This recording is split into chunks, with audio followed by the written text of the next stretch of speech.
wabarakatuh. Waalaikumsalam warahmatullahi wabarakatuh.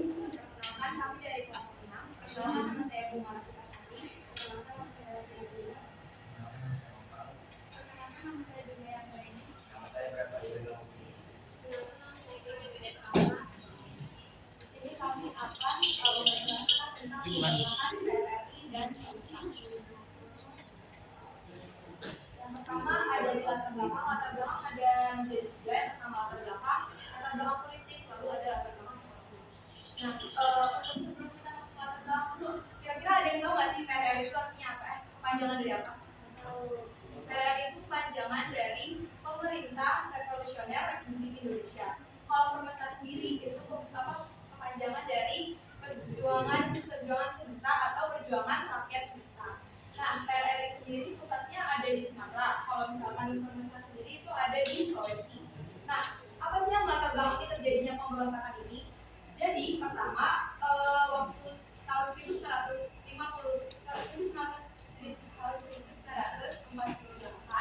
itu Mohatta merubah sistem yang tadinya sistem presidensial menjadi sistem parlementer. Tahu nggak sih sistem presidensial itu apa? Kalau misalkan sistem presidensial itu yang megang kekuasaan paling tinggi itu adalah presidennya. Tetapi kalau misalkan sistem parlementer yang megang kekuasaan tertinggi adalah perdana menteri. Nah, Mohatta di sini itu dia sebagai perdana menteri dan juga sebagai menteri pertahanan. Lalu Mohatta pada tahun 1948 ini ia mencetuskan kebijakan baru di mana APRI atau Angkatan Perang Republik Indonesia buat lebih dikecilin lagi. Tadinya kan ada sekitar 350 sampai 400 ribu jiwa. Lalu dikikis sampai 160 sampai 57 ribu jiwa saja. Kenapa harus dikurangin sih? Karena mengingat dari anggaran Indonesia yang sebenarnya itu belum banyak gitu. Jadi kayak nggak kuat kalau misalkan sampai 400 ribu orang. Nah, hal ini juga yang membuat para APRI apalagi di Sumatera itu yang kayak ngerasa kan padahal mereka udah berjuang dari sebelum kemerdekaan, tapi malahan kayak malah dikikis gitu. Ada sih namanya Komisi Divisi 9 Bentek, dia bilang katanya kalau misalkan Belanda kan mau kesini nih waktu 1948, Belanda tuh mau kesini, tapi kenapa malah kita kecilin APRI-nya gitu. Dia ngeberontak kayak gitu awalnya. Nah, lalu akhirnya semakin pemberontakan lagi itu ada juga di latar belakang ekonominya. Ternyata para APRI di Sulawesi dan juga di Sumatera itu merasakan adanya kesenjangan antara di Sumatera sama di Jawa. Kalau di Jawa tuh kayak pembangunannya nggak bagus, pokoknya maju, pokoknya diunggulin lah. Tapi kalau misalkan di Sumatera itu kayak rasa jangan tinggi gitu. Akhirnya mereka memberontak dan terjadilah pada tanggal 20 Desember 1959 dibikin namanya Dewan Bentek. Itu yang diketuai oleh Letnan Kolonel Ahmad Hussein. Nah, lalu setelah itu akhirnya mereka memberontak. Juga akan dijelaskan oleh gue ya. Lalu akhirnya mereka akan memberontak.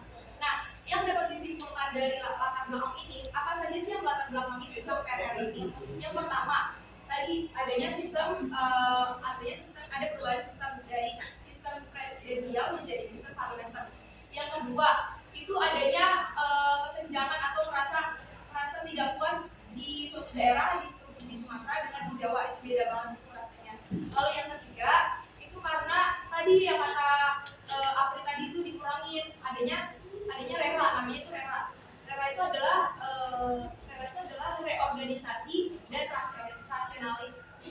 Lalu yang terakhir, mereka tuh kayak kurang suka sama komunis, sementara Soekarno tuh kayak gini komunis terus gitu loh, PKI.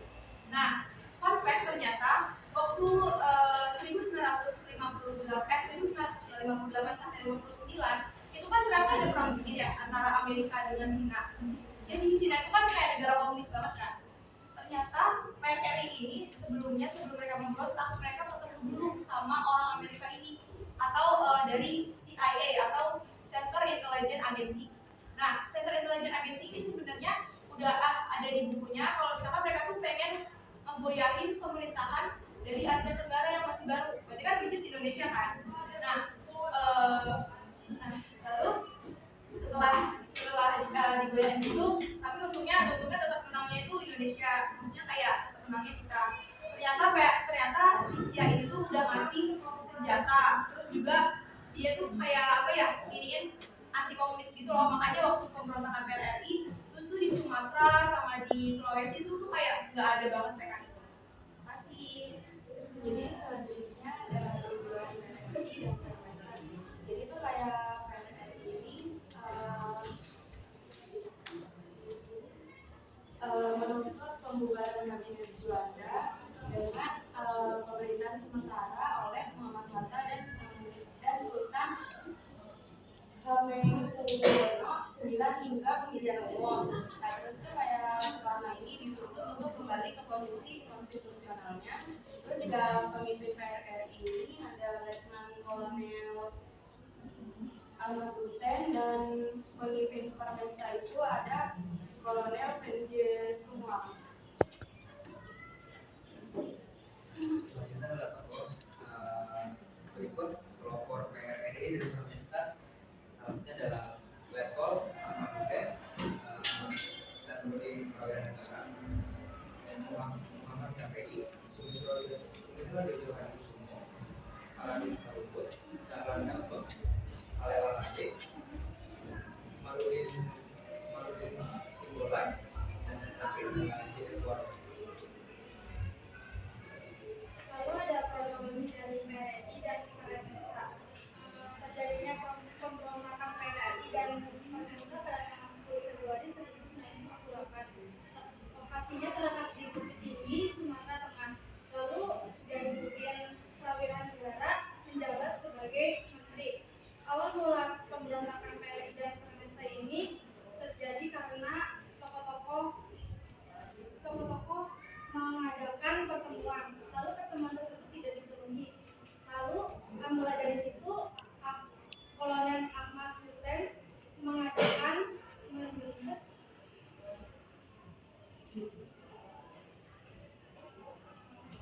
membentuk memiliki kekuasaan di bidang militer. Sayangnya pembentukan militer tersebut ditolak tegas oleh Perdana Menteri Juanda. Pertemuan militer tersebut dilaksanakan pada tanggal 9 sampai 13 Januari 1958. Adanya penolakan ini membuat Ahmad Hussein sebagai ketua perjuangan membentuk pemerintahan tandingan yang pertama, pemerintahan revolusioner Satu. Selanjutnya upaya PRRI berdesta. Kegiatan PRRI dilakukan oleh Juanda dan Ahmad Hussein. Lalu didorong oleh Presiden Soekarno dengan menyokong senjata. Upaya PRRI atau Permesta berikut.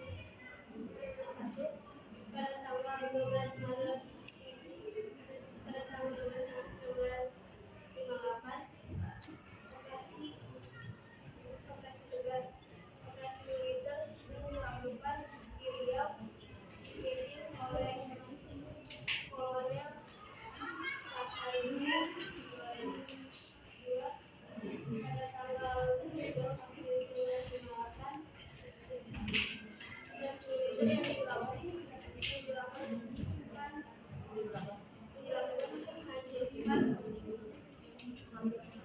pemberontakan di Sumatera Barat.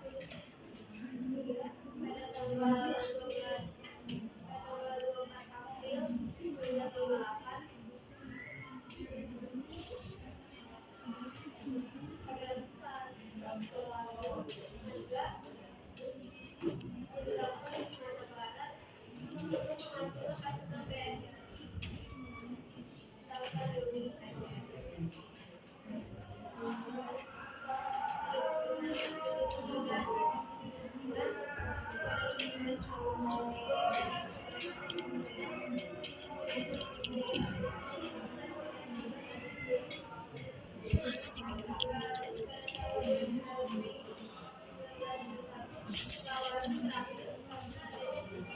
Dan yang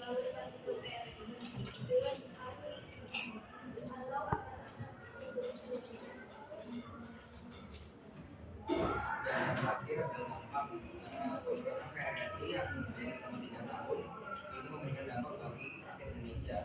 Berikut dampak yang diberikan oleh pemberontakan PRRI. Pertama, sebanyak 22.172 orang yang menjadi korban pemberontakan PRRI, sebanyak 8.172 mengalami luka luka dan 4.072 orang dijadikan tahanan. Yang kedua, perekonomian yang menjadi tidak stabil. Yang ketiga, rakyat Indonesia mengalami kekurangan bahan makanan. Yang keempat, terjadinya perpecahan hubungan persaudaraan. Yang kelima, munculnya kesadaran bagi negara kesatuan RI bahwa Indonesia merupakan negara kepulauan yang memiliki masing-masing masalah di wilayahnya.